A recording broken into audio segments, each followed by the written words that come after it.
Ni namna gani ambavyo unaweza ukatibu stroke ndani ya siku 90 na ukapata matokeo mazuri na ukaendelea vizuri kiafya?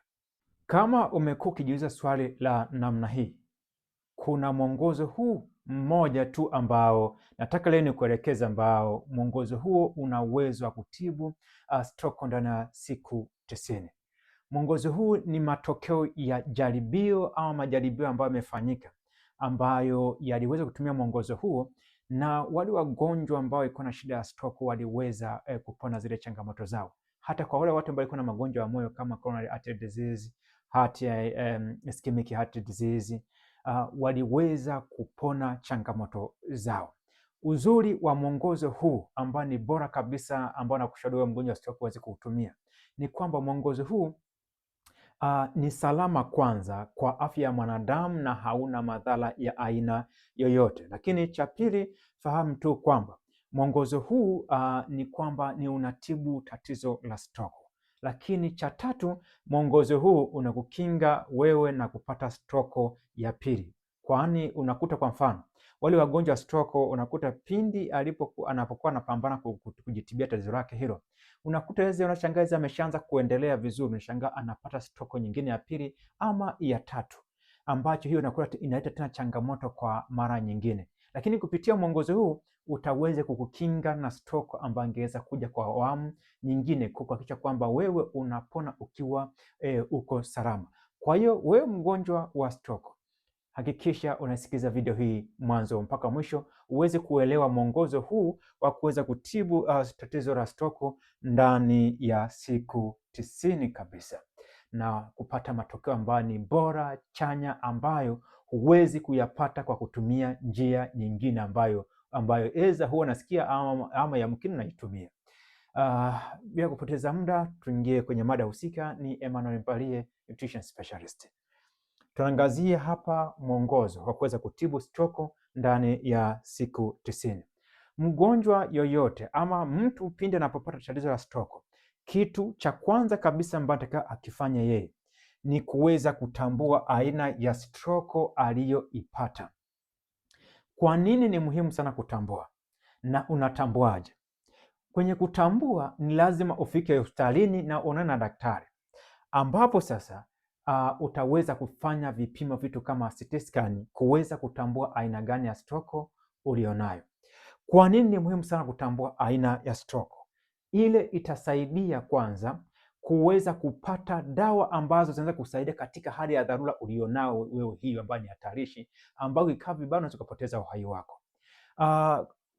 Dawa za kuweza kupambana na tatizo la stroke, kwa mfano, ambayo imekuja kwa sababu ya mishipa ya damu kuziba na cholesterol, mafuta yanayoganda ama trans fat, zinakuwa ziko tofauti na dawa zile za mgonjwa wa stroke ambaye mishipa ya damu imepasuka na damu imeweza kuvuja kwenye ubongo. Kwa hiyo mtu anapata dawa tofauti. Kwa hiyo pasipo kutambua aina ya stroke, inaweza ikawa ikaleta changamoto kwenye kufanya matibabu ya tatizo la stroke ulionayo.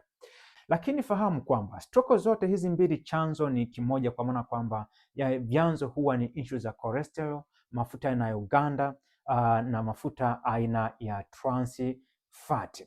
Sasa ukishatambua aina ya stroke, angali bado zote zina chanzo kimoja. Kinachofuata ni kwenda kupambana na vile vitu ambavyo vimepelekea wewe kupata stroke, ambapo tumeona kwamba ama tunafahamu kwamba vitu kama cholesterol ambayo ni mafuta ya rehemu haya, mafuta yanayoganda ambayo tunasema ni saturated fat, na mafuta aina ya trans fat ni mafuta ambayo ni maarufu kwenye kuziba mishipa ya damu na kupeleka stroke, ama nasema pia ni mafuta ambayo ni maalum ama ni maarufu katika kuweza kusababisha mishipa ya damu kukakamaa na kuwa kama bomba. Mwisho wa siku, kama pressure ikiongezeka kwenye mishipa ya damu, huwa inapasuka. Kwa hiyo katika tafasiri hiyo, kitu cha pili ambacho takiwa mgonjwa huyu afanye baada ya kuwa ameshatambua ana stroke na daktari ameshampatia dawa ambazo anazitumia, ni kuja kutambua vyakula ambavyo vinachochea chanzo cha zile stroke. Kwa mfano, tunajua habari za cholesterol ni moja ya vitu ambavyo vinakuja kushambulia mishipa ya damu na kuweza kuziba mishipa ya damu. Kwa hiyo ikabidi utambue kwanza vyanzo vya cholesterol ambavyo hasa ni kwa masuala ya vyakula. Vyakula kwa mfano, vyakula vyote ambavyo ni asili ya wanyama, inaweza ikawa ni kuku, inaweza ikawa ni samaki, inaweza ikawa ni nyama nyekundu, zote inaweza ikawa nyama ya ng'ombe ama kitimoto, vyote hivyo vina cholesterol, kwani cholesterol inapatikana kwenye chakula asili ya mnyama. Hata binadamu ni ana cholesterol ndani ya mwili wake. Maziwa ya binadamu ama maziwa ya ng'ombe ama maziwa ya mbuzi, maziwa yote kutokana na wanyama ni yana cholesterol ndani yake. Mayai yana cholesterol ndani yake. Kwa hivyo vyakula ninavyotaja ni lazima ukubali kuweza kuviepuka kipindi unapofanya matibabu. Hicho ni kitu ambacho natakiwa ukifahamu. Lakini ukija kuangalia vitu mafuta na uganda ambayo tunasema saturated fat, yanapatikana kwenye vyakula vyote asili ya wanyama. Hakuna nyama ambayo utakula ambayo haina mafuta. Hakuna maziwa ambayo utakunywa ambayo hayana mafuta. Hakuna mayai ambayo utasema utakula ambayo hayana mafuta. Hayapo. Kwa hivyo bado tunarudi kwenye kundi hilo hilo asili ya wanyama, ni kwamba ni lazima uweze kukwepa. Haya. Kingine cha pili kwenye masuala ya vyakula hapa ni mafuta yote ya kupikia, si yanayoganda ambayo hayagandi. Ukishakuwa na changamoto ya stroke, ni lazima ukubaliane kuepuka. Hakuna kuweka hata tone la mafuta kwenye kile chakula, kwani tayari mishipa ya damu imeshaziba na tunahitaji kuweza kuizibua. Kwa hiyo unapoweka hata tone, ni kwamba bado inaathiri mishipa ya damu. Kwa hiyo ukiangalia yale majaribio yote ambayo yametoa matokeo kwenye kutibu stroke, ni kwamba hayakuhusisha hata tone la mafuta, na hizo program ambazo ziliweza kutoa matokeo. Kwa mafuta yote ya kupikia ni huwa tunayaweka pembeni, yanaoganda na sio ganda pindi tunapofanya matibabu. Hicho ni kitu cha pili. Lakini kitu kingine cha tatu ambacho atakufahamu ni kwamba kuna vyakula ambavyo sasa ambavyo vina mafuta mazuri, lakini kwa mgonjwa wa stroke bado tunasema kwamba haviruhusiwi. Hasa avocado au parachichi. Parachichi ni nzuri kwa mtu ambaye hana shida, lakini ukishakuwa na changamoto ya stroke ni kwamba ikabidi ufahamu kwamba ni halifai. Na kingine cha pili hapo ni swala la karanga. Karanga ni nzuri, lakini ukishakuwa na changamoto ya stroke ni kabidi uweze kuweka mbali. Hivyo vyakula vina mafuta ambayo ni mazuri, lakini kwa kuwa tayari umeshakuwa na changamoto ya stroke na mafuta yamejaa kwenye mishipa ya damu kule, yamesha block, ni kwamba mafuta huwa ni mafuta tu. Kwa hiyo huwa tunajaribu kutoa vyakula hivyo viwili. Kingine chakula cha kuepuka hapa ni sukari na nafaka ambazo zimekobolewa. Kwa mfano, kuna watu ambao wanapenda kutumia ugali wa sembe. Haitoweza kuruhusiwa kwa mtu ambaye ana changamoto ya stroke, kwani na yenyewe inakuja na sukari ambayo ni mbaya sana, ambayo inachakaza mishipa ya damu. Kuna vitu kama ngano zilizokobolewa ambazo nakutana nazo wapi? Kwenye chapati, mikate na mandazi.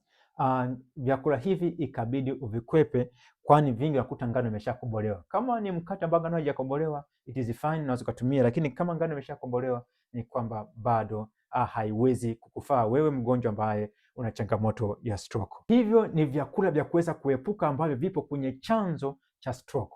Ukishatumia dawa, unaepuka vile vitu ambavyo vinapelekea tatizo la stroke. Kwa kama tuingizi cholesterol, tuingizi mafuta na uganda, hatuingizi trans fat. Ambapo trans fat hapa tunazipata kwenye vyakula kutoka mazingira ya viwandani. Kwa hiyo tunatarajia mtu huyu asiguse chakula chochote kutokea mazingira ya kiwandani. Na ukija masuala ya sukari na nafaka, vyote hivi kama haviingii ndani ya mwili wako, tayari umeshakuwa kwenye nafasi nzuri sana, kwanza ya kukinga stroke ya pili. Lakini cha pili ni kwamba inakurahisishia kwenye swala kuzibua mishipa ya damu na kuweza kurudisha ile afya ya mishipa ya damu. Sasa umeshafanya hivi, hatua inayofuata ni ipi? Hatua inayofuata baada ya kuwa umekwepa hivi vyakula ambavyo sio salama, ambavyo vinachochea vyanzo vya stroke, namba mbili ni kutambua vyakula ambavyo utaweza kuvitumia. Vyakula hivyo ambavyo vinaruhusiwa kwenye programu zote ambazo zinatumika kutibu stroke ni namba moja kabisa ni mboga za majani, hasa mboga zenye rangi ya kijani.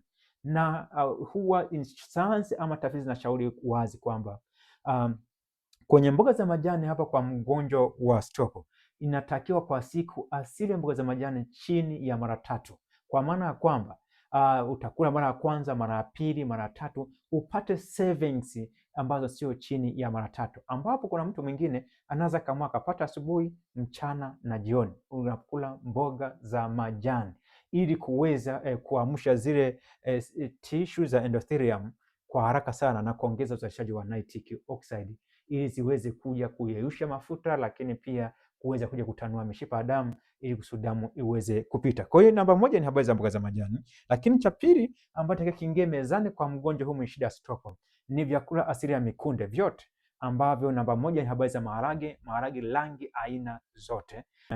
Ukija kunde zenyewe, ukija mbaazi, kuna dengu, kuna njugumawe, kuna njegere na vyakula vingine ambavyo ni asili ya mikunde kama choroko, vyote vinaruhusiwa kwenye ulaji na vinafanya kazi vizuri sana kwa mgonjwa mwenye shida ya stroke.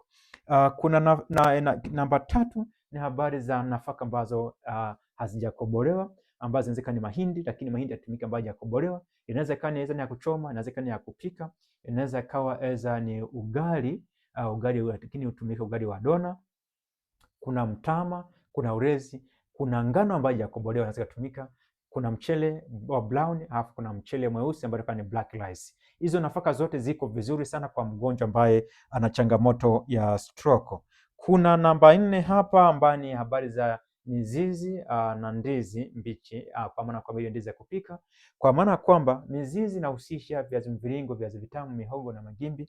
Hivi viko vizuri sana kwa mgonjwa mwenye shida ya stroke. Halafu kuna issue ya matunda ambayo ni matunda yote isipokuwa tu parachichi kwa sababu ya wingi wa mafuta, lakini matunda mengine kama papaya, embe, chungwa, peasi, apple, strawberries, ndizi mbivu, tikiti maji na matunda mengine yote matamu yanaweza yakatumika, yako vizuri kwa mgonjwa ambaye ana shida ya stroke. Hivi ndio vyakula ambavyo vyote ni asili ya mmea ambavyo vinafanya kazi ya kuweza kutibu stroke kwa haraka sana. Kwa nini vyakula hivi vinafanya kazi? Vina target nini sana kwa mgonjwa mwenye stroke? Yaani vinaenda kufanya nini vyakula hivi?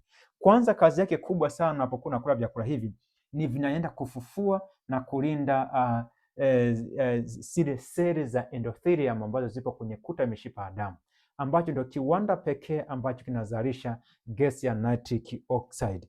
Kwa hiyo zinaenda kufufuliwa hizo seli ni kupitia vyakula tu hivi.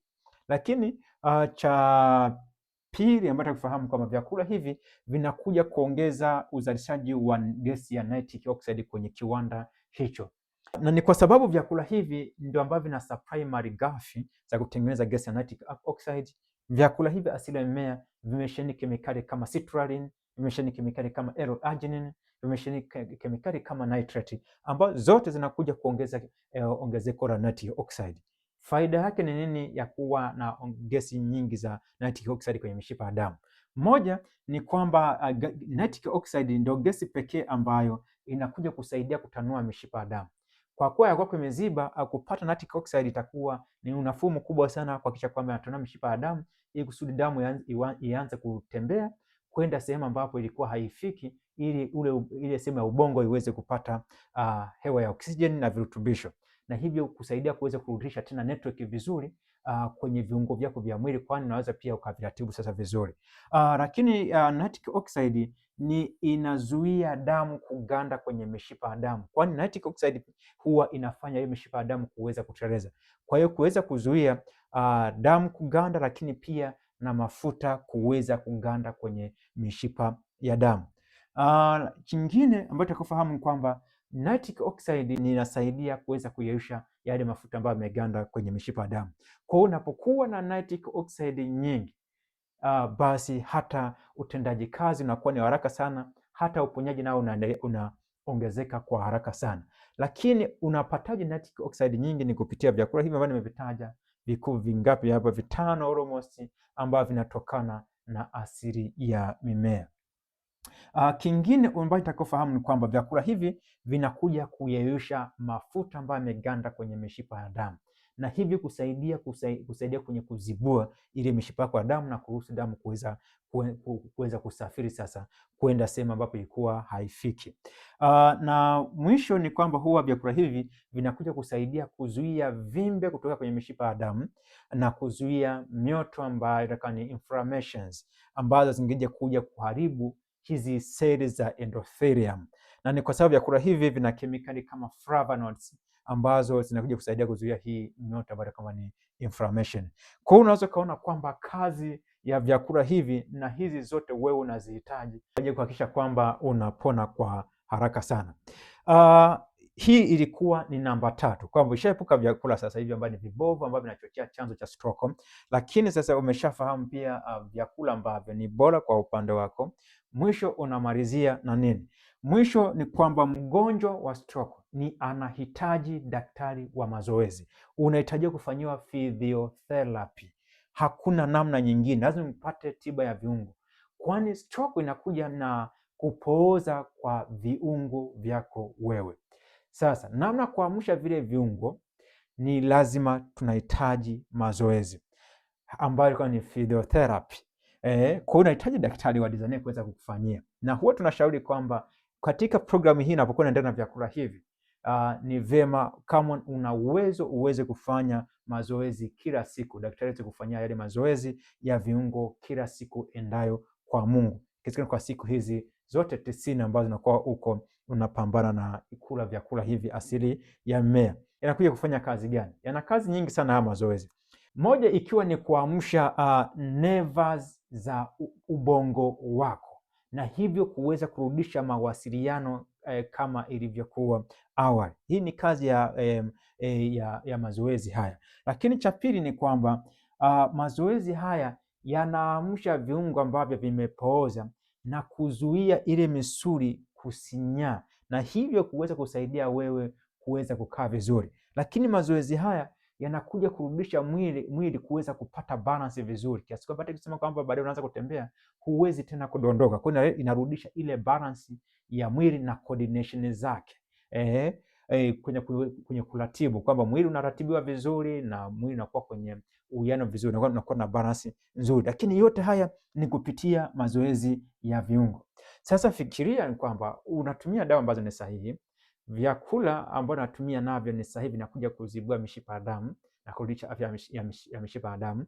Halafu unafanya mazoezi ambayo tunasema kwamba hizi physiotherapy, hakika na kuhakikisha kwamba ndani ya siku 90 utakuwa umeweza kupata matokeo ambayo kwa tiba nyingine ya kawaida huwezi kupata kabisa. Kwa kiufupi, huu ni mwongozo ambao kila mgonjwa mwenye shida ya stroke inatakiwa aufate kama kweli anataka kukaa vizuri, na pasipo kuepuka vyakula hivi ukaamua kweli kuwa serious, kuepuka vyakula ambavyo vinachochea chanzo cha tatizo hili la stroke, huwezi kufanikiwa.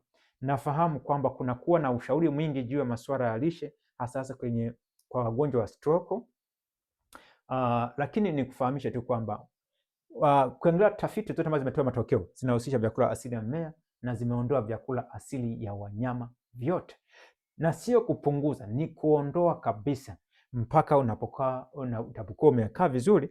Kama utaamua rudishe ni wewe, lakini pindi unapokuwa unafanya matibabu, hivi vyakula havitaki kuwa sehemu ya meza yako. Kama ulikuwa ni mpenzi wa kuku, kama ulikuwa ni mpenzi wa samaki, tunafahamu ni nyama nyeupe, lakini zina cholesterol, na kwako tayari cholesterol zimeshaziba mishipa ya damu. Kwa hiyo huruhusiwi kutumia hata kwa kiwango kidogo mpaka pale utapokuwa umepona vizuri kabisa. So far utakuwa umejifunza vizuri mambo haya makuu almost 4 ambayo yanasaidia kwenye kutibu tatizo la stroke. Kujua aina stroke ambayo itatupatia dawa sahihi, habari za kujua vyakula vya kuepuka ambavyo vyakula vyote ambavyo vina cholesterol, mafuta ambayo yanaganda, kujua vyakula ambavyo ni vya kutumia ambavyo ni vyakula vyote asili ya mmea ambavyo vina kiwango kidogo cha mafuta, lakini pia mwisho ni habari za tiba ya viungo ambayo ni physiotherapy. Fanya haya mambo ndani ya miezi 3, na kukaribisha uje kucomment kwenye video kuja kutupatia mrejesho, lakini naamini kwamba matokeo yake yataweza kukushangaza, kwani yatakuwa ni mazuri zaidi. Nina hakika na kuja kufuatia, kuna tafiti nyingi ambazo zinaonesha huu taratibu jinsi unavyotoa matokeo mazuri sana. Kama unafuata lishe ya ketogenic diet, msikilize daktari wako, lakini kama unafuata hiyo lishe ketogenic huwezi kufanikiwa kama umeshapata changamoto ya stroke. Huo ndio uhalisia, japo mnaweza kawa mkafarijiana, lakini ni kwamba utaweza kutoboa. Ulikuwa nami Emmanuel Mpalie, nutrition specialist, ni kutakia wakati mwema. Kwaheri.